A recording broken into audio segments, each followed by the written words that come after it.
You know what? I got to tell you, this next speaker is a personal dear friend of mine and one of my favorite people. His name is Bill Whittle. And perhaps you know Bill Whittle from PJTV, and if you don't know Bill Whittle, you're about to know him. When Bill Whittle was 5 years old, his father took him to see the U.S. Air Force Thunderbirds. He loved it so much, he dropped his ice cream cone. He spent most of his boyhood preparing to fly jets for his country, but a little softness of vision kept him out of that future and sent him, of all places, into the entertainment business. In 2003, Bill started his web blog called Eject, Eject, Eject. And from his first post, rapidly became known as one of the best essayists on the internet. And that is true. His book, Silent America, explores through these essays the essential nature of the American character. This past year, Bill can be seen on pjtv.com, where he routinely brings his historical knowledge, eye for facts, reason and logic, and deep passion to the fight to defend conservative American values.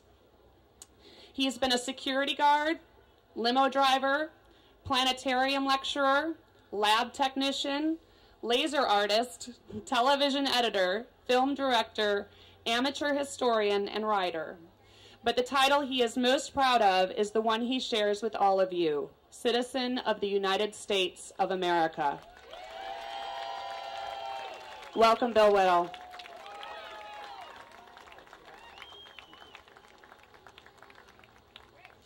Hi, everybody.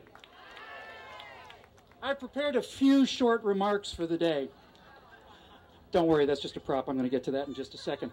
Before we get started, I'd like to thank the organizers today who've done such an incredible job. They've been working on this for 6 months, so a big round of applause for the organizers. And also, let's have a really big round of applause for the policemen that are out here keeping us safe today. They do a lousy job 24 hours a day, 7 days a week, 365 days a year, and they never get any credit, and we're just really glad you guys are out here today. Now, before I get started, I'd like to ask a question of the crowd. If you are a veteran who has served in the United States military, would you raise your hand, please? This is for you. I am standing up here today, and you people are in the audience today because of the sacrifice of these men who have served overseas in miserable conditions to make sure that Americans like you and me can say what's on our mind without the slightest bit of worry. Our freedom is protected by those men, and it's protected by the men who are across Wilshire Boulevard lying in that cemetery over there. And we never forget those men and women, never.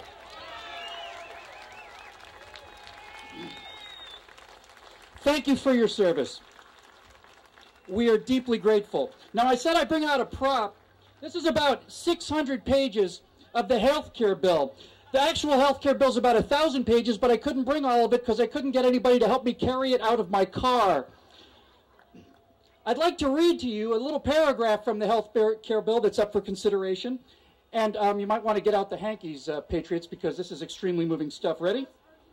Subsection B of Section 38 of the Internal Revenue Code of 1986 relating to general business credit is amended by striking plus at the end of paragraph 34, by striking the period at the end of paragraph 35, and inserting 2 plus, and also by inserting after paragraph 35 the following new paragraph 36, the class automatic enrollment and premium withholding credit determined under Section 40RA. Powerful stuff, isn't it? You know, our Congress is voting on bills like this that they admit that they have not read because these bills are unreadable. They're unreadable, they're unintelligible, nobody can understand these bills. So let me ask you a question. If an airline pilot crashes an airplane because he didn't read his flight plan to get the weather at the destination, what would happen to that guy? Yeah, if a doctor prescribes medication for a patient that immediately puts that patient into shock and kills him, because he didn't bother to read that patient's chart, what would happen to that guy?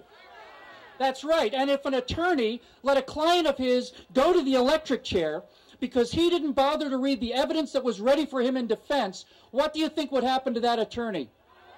They wouldn't just be fired, they'd be in jail. If the United States Congress is passing laws that they have not read, that is a dereliction of duty and it's a violation of their oath, and we shouldn't have to stand for it.